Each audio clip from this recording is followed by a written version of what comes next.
conocer a una persona inquieta, inconformista, discípulo de Ramón Alonso Luci, ilustrador de libros, profesor numerario de inglés, pintor, escritor, columnista, conferenciante, asesor y jurado de pintura y escritura. Fue director de la Universidad Popular de Cartagena. Ha participado en programas de radio y televisión y quienes le conocen dicen que es buen cocinero. Hoy cocinamos con Enrique Nieto. Adelante.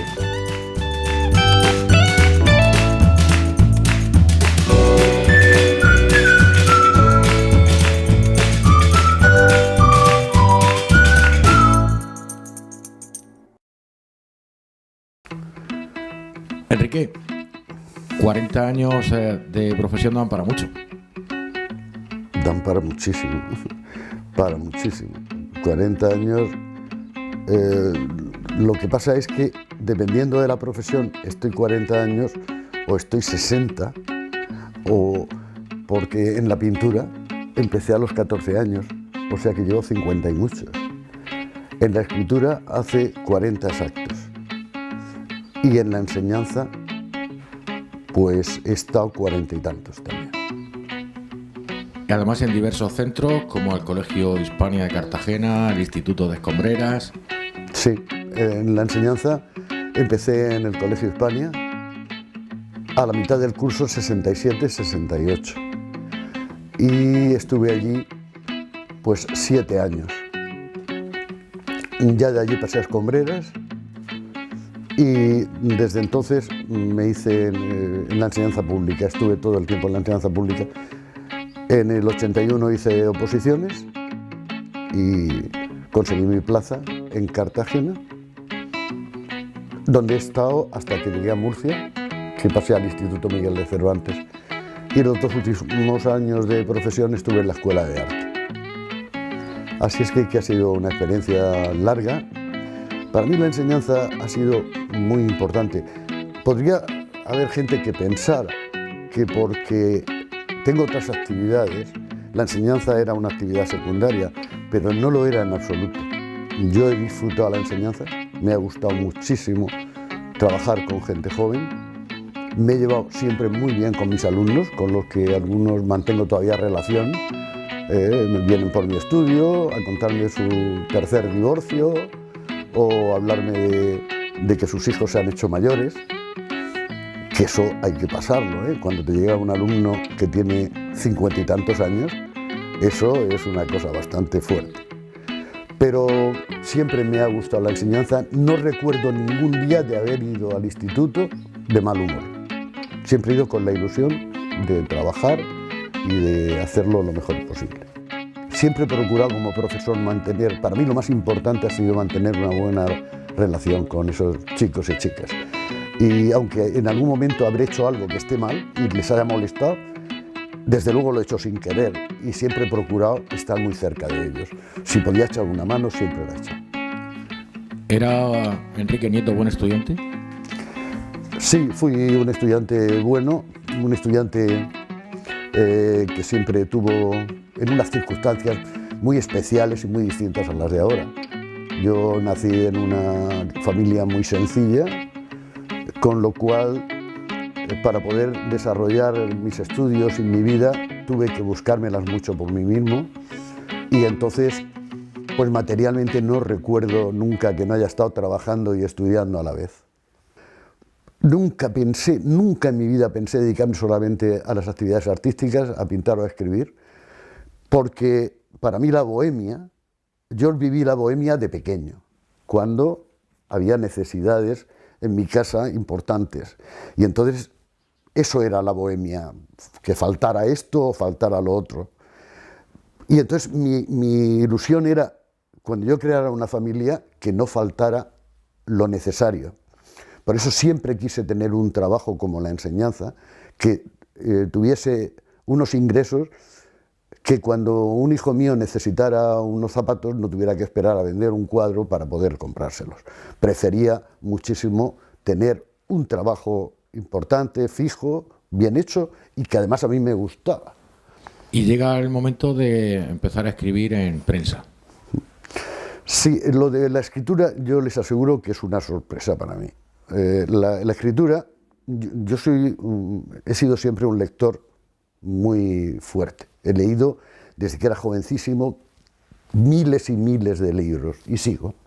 Entonces, casi toda la gente que lee tanto, al final empieza a escribir. Pero, y a mí, extrañamente, me ofrecieron una vez, en una conversación de amigos, escribir en un periódico sobre pintura, en línea, en el periódico Línea. Y entonces yo dije, bueno, pues voy a escribir algo, ¿vale? Y empecé a escribir cómo se podía ver visitamos una exposición, no hacía crítica, sino le explicaba un poco a la gente cómo podían ver esa exposición, qué es lo que debían mirar. Entonces, de ahí pasé a La Verdad y hacer esos artículos. Y enseguida, muy pronto, empecé a escribir artículos de sociedad, cultura, política, etcétera, artículos de opinión.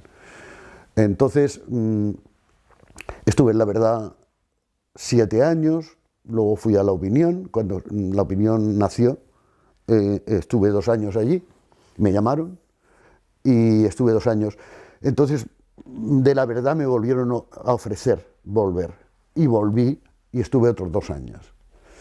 Y después ya volví a La Opinión y estoy un montón.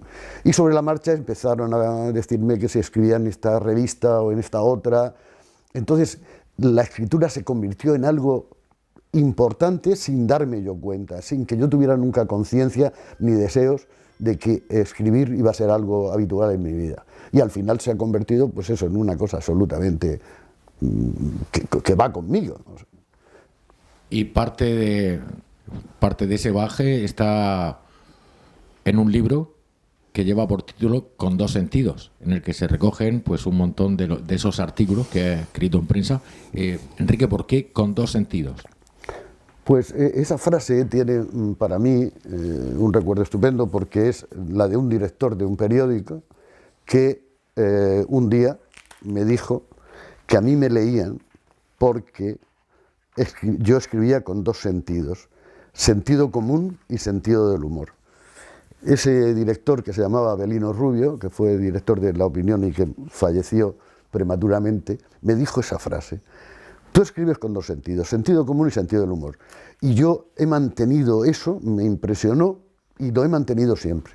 De hecho, cuando me pongo a escribir, siempre recuerdo, si puedo, sentido del humor, y siempre sentido común.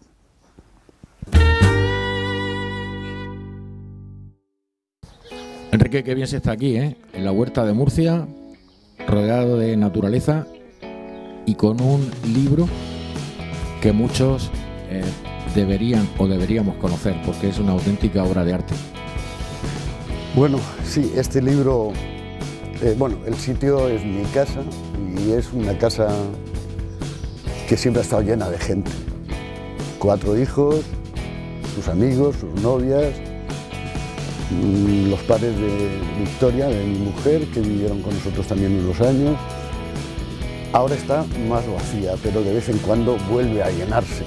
Y ahí ahora con mucha más gente, puesto que hay 10 niños pequeños que suelen venir aquí muy a menudo, y entonces la casa sigue funcionando por eso, aunque ahora se nos haya quedado un poquito grande para nosotros. Y este libro es un libro al que le tengo mucho afecto. Es un libro que se hizo para la Expo 92.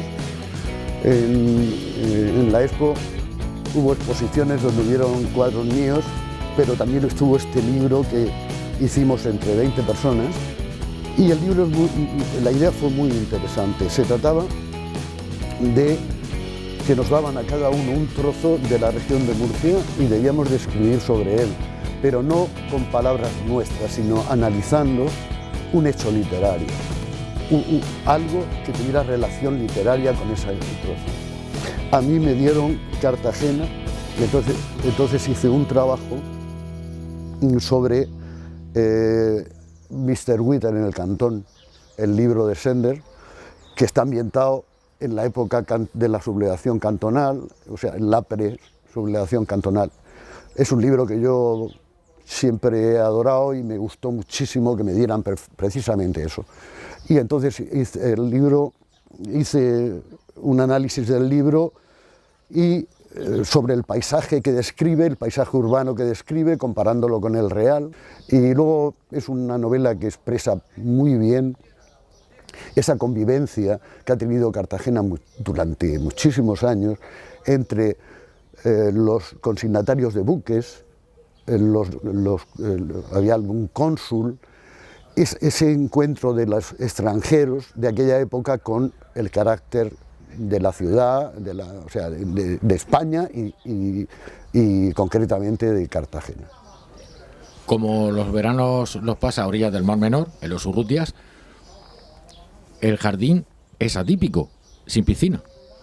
Claro, es que me alegro mucho de que me haga esa pregunta, como suele decir la gente.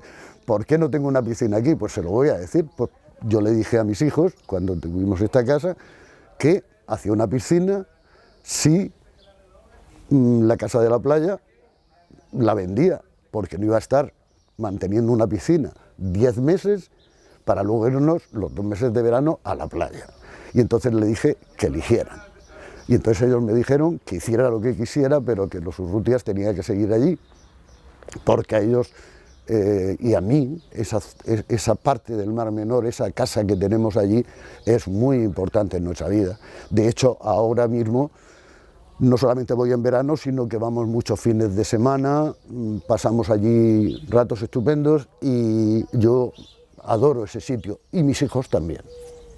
Bueno, pues vamos a ver el jardín. El jardín sin piscina. Es bonito ahora, que ya uno es mayor, ver un árbol y decir, esa palmera la plantamos mi hijo Enrique, Víctor y yo. Y esto lo plantó Guillermo, y ese es el árbol de Pablo. Y todo tiene una especie de cosa sentimental muy importante. Además es un sitio, cuando vienen los niños, como os decía, pues para ellos es un parque para jugar. Nos decía que el estudio lo tiene cerca, pues nos vamos para allá. Estupendo, cuando queráis.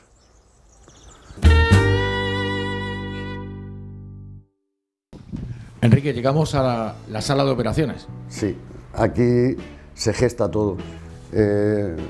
Este es el sitio donde solo, en la soledad del estudio, que es algo duro, te pones a pensar y luego a tratar de plasmar en esos lienzos lo que piensas.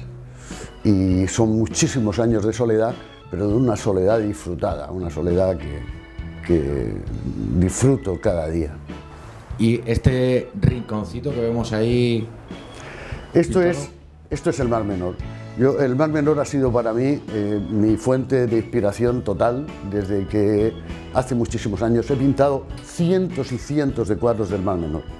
Entonces, un cuadro mío tiene una característica fundamental. Casi todos tienen la manga al fondo, con una isla, y las orillas del Mar Menor normalmente pintadas desde los Urrutias hasta los Nietos. Esas zonas que hay vírgenes por allí todavía, gracias a Dios, pues las he pintado repetidamente con distintas luces, distintas horas del día, y he pintado muchísimo del natural allí. Ahora sigo yendo a pasear y a traerme esas luces en la cabeza. Ya casi nunca me voy con los lienzos allí, pero realmente he pintado muchísimo allí con todos los chismes, tratando de captar allí mismo qué es lo que quiere decir esos campos yermos, esas arenas y luego ese agua y ese cielo. Esa zona ha cambiado un poco, ¿eh? Gracias a Dios, porque además tiene unas particularidades muy importantes. Cuando llueve, las aguas arrastran desde las minas de la Unión, arrastran tierras que luego se quedan embalsadas y a menudo te encuentras un charco color rojo de el ocre o la tierra de Siena, o que allí está abierta en la Sierra de la Unión y que las aguas la llevan hacia allá.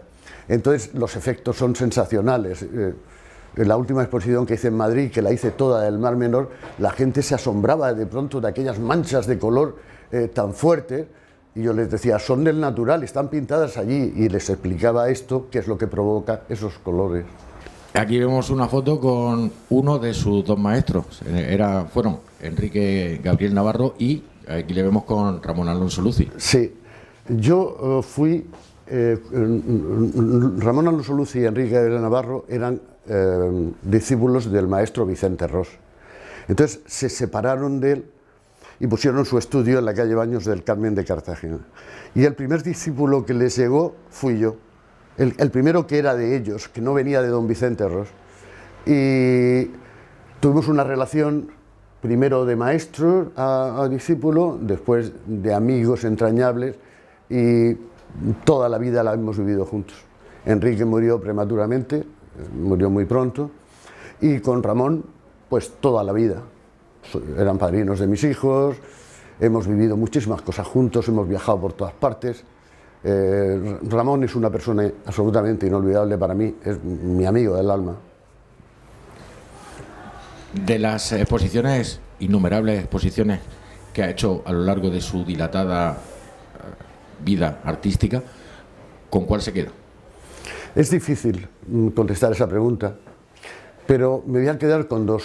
La primera, que hice en Cartagena en 1974, que creo que no habéis nacido ninguno de los que estáis aquí, y la última que hice en el Museo de Bellas Artes de Murcia, una exposición antológica que me hicieron con toda la obra, con obra representativa de todo lo que he hecho en mi vida. Esa exposición fue muy especial porque los cuadros que se pusieron se pidieron todos a los coleccionistas, a las entidades, las instituciones que los tienen. Entonces, para mí fue el reencuentro con cuadros que había pintado hacía 20 años, 30 años y que no había visto desde entonces. Estaban en una casa, estaban en un pasillo y entonces fue muy emocionante. O sea que realmente si hay que quedarse con un par de exposiciones, pues esa primera que apareces ante el público y esta última del Museo de Bellas Artes de Murcia. Y este es el rinconcito de las acuarelas. De las acuarelas, de los dibujos, de todo eso que se hace con agua en vez de con aceites y con cosas. Pues mira, esta es una serie que estoy haciendo ahora sobre la maternidad, que estoy pintando unas mujeres, mujeres con niños. De sus 4 hijos o 10 nietos, ¿hay alguno que tenga o haya tenido inclinación por la pintura? Sí, tengo 4 hijos, el mayor es abogado, el segundo es economista, el tercero trabaja en una notaría, es oficial de notaría, y el cuarto, por fin, quiso hacer Bellas Artes, pero se ha dedicado a la restauración, es restaurador de Bellas Artes. Lo que pasa que también pinta y muy bien, y cada vez lo veo más animado a dedicarse más a la pintura. Pero es con el único que puedo hablar de estas cosas. Y con los demás, pues ellos tienen otros lenguajes y otras cosas. Enrique, ¿qué nos va a preparar? Bueno, he pensado en haceros varias cosas. Un pato relleno de foie con frutas y salsa de ciruelas. No sé, cosas así que hubiesen quedado bonitas y tal. Pero al final me he decidido por haceros un guiso absolutamente tradicional de esta región, el guiso que hacían, y todavía se sigue haciendo para el Viernes Santo, el potaje de garbanzos con acelias y albóndigas de bacalao. Entonces, ese guiso, eso que tienen los guisos de tradicional, también tienen de tiempo que hay que echarles. Entonces no he querido teneros aquí 3 horas, que es lo que las buenas madres se pasaban ese día preparando este guiso de vigilia. Y lo he adelantado un poco, pero aquí tengo el caldo de cocer los garbanzos con un sofrito de tomate, cebolla, un poco de pimentón y un poquito de carota. He preparado las albóndigas de bacalao. Estas son las albóndigas que hacía mi madre, que son las mejores del mundo. No, nadie puede hacerlas mejor que las hacía mi madre. Yo intento hacerlas.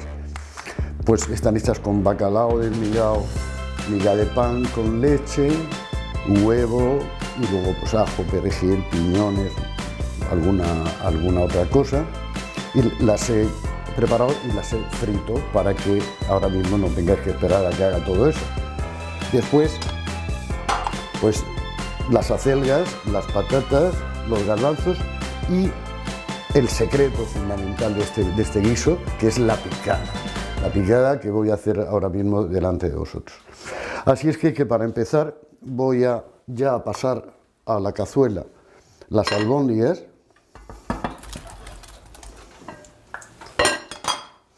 las acelgas. Las albóndigas que también llevan un buen tiempo de preparación. Las albóndigas sí, porque hay que desmigar el bacalao y resulta una cosa bastante pesada. Y las patatas. Pero estas son comidas de esas que se hacen con cariño. O sea que esto es una comida que si no estás pensando en la gente que se la va a comer y que va a estar muy buena y todo aquello, nadie se mete a hacerlas. Porque sobre todo eso, que no sea una madre de esas que no tenía que ir a trabajar y todo eso. Bien, entonces ahora voy a empezar a hacer la picada. Para ello voy a freír unas almendras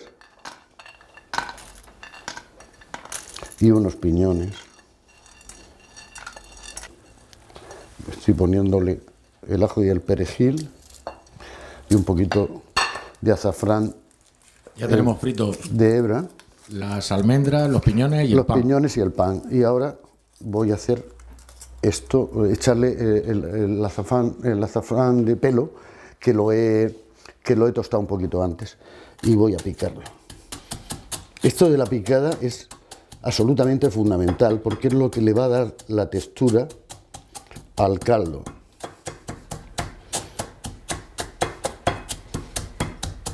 ¿Y de viajes cómo andamos? ¿Cómo andamos, sí? Pues, como dice un amigo mío, según me voy haciendo mayor y hago menos el amor, me gusta más viajar. Pues a mí me ha gustado viajar siempre muchísimo, ha sido mi gran afición. En mi casa siempre hemos procurado dejar un apartijo cuando ha sido posible para los viajes y seguimos haciéndolo. De todas maneras, yo creo que el viaje de mi vida, el viaje más bonito que he hecho en mi vida, el que más me ha impresionado, es sin lugar a dudas Egipto. Egipto es un viaje que fue para mí como una especie de epifanía. Yo llegué allí, empecé a flipar y seguí flipando 10 días después cuando me fui. Un viaje maravilloso. Y quizás otro impresionante, menos espectacular, pero muy bello, es Escocia. Recorrer Escocia es una cosa que me gustó muchísimo, muchísimo. Y también La Habana, Cuba, otro lugar para recordar. También lo que conocemos de Marruecos. Marruecos es otro sitio que, estando a 2 horas de vuelo de aquí, no vamos mucho los españoles, y me parece otro sitio absolutamente genial. Bueno, como veis, le estoy poniendo a la picada un huevo frito. Esto es una cosa absolutamente fundamental también para el resultado del guiso. Y ahora se añade el huevo y se pica y se le pone un poquito de vinagre. Y entonces, fijaros que la picada lleva el huevo, el pan, las almendras, los piñones, el ajo, el perejil, el azafrán y ahora un poquito de vinagre. Lo tengo aquí. Y Enrique, fuera de la región de Murcia, ¿alguna ciudad en la que piensa y dice, me hubiera gustado vivir allí? Mira, soy tan de aquí que como no te lo puedes imaginar. Viví 5 años en Madrid y voy por allí, me sigue gustando mucho Madrid, cualquier otro sitio, pero no encuentro ningún sitio más que me guste más para vivir que mi región, el Mar Menor. Bueno, pues ya hemos terminado la picada y ahora se le pone.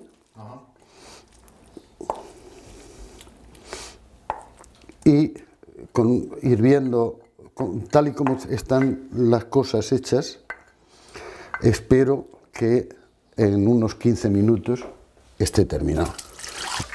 Bueno, pues esto ya nada más que tiene que hervir, que le voy a subir un poco el fuego. Y lo dejamos.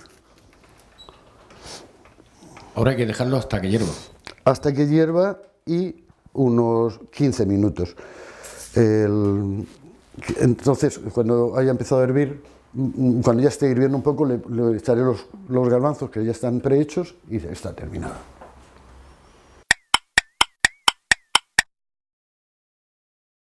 Bueno, parece que esto ya ha hervido lo suficiente, así que nos falta el toque final, que es los garbanzos que habíamos precocido. Ahora los ponemos. Como veis, no debe quedar con mucho caldo, muy caldoso. Es un guiso que cuando enfríe se quedará más bien espeso, y así debe ser. Y he pensado que lo mejor era poneros un poco de hueva de mojama y unas almendras, un buen vino de la tierra, que los hay maravillosos y a unos precios estupendos. Y os voy a contar una última anécdota que tiene que ver con esta comida.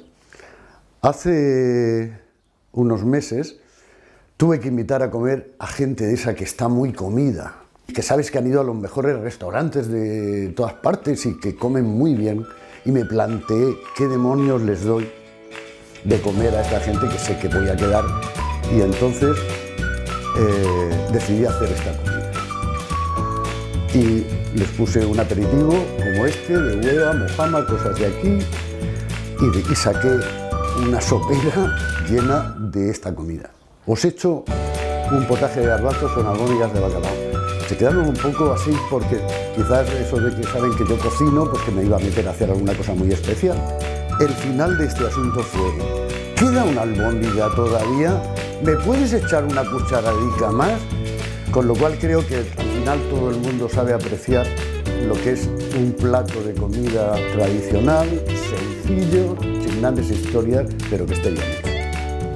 Bueno, pues ha sido un placer compartir este programa con Enrique Nieto. El placer ha sido mío, ha sido estupendo estar con vosotros y hablar precisamente de las cosas que a uno le gusta hablar, de lo que hace, y os doy las gracias por haber venido a mi casa, y ya sabéis que siempre estará abierta y que también sé hacer otras cosas, que cuando vengáis os puedo hacer otras cosas de comer. Potaje de garbanzos con albóndigas de bacalao o potaje de Cuaresma. Ingredientes: para las albóndigas, bacalao, miga de pan, ajo, perejil, pimienta, sal, huevo y piñones. Para la picada, pan frito, almendras, piñones, perejil, azafrán de pelo, vinagre y un huevo frito. Y para el guiso, tomate, cebolla, carota, pimentón, garbanzos, patatas y aceite.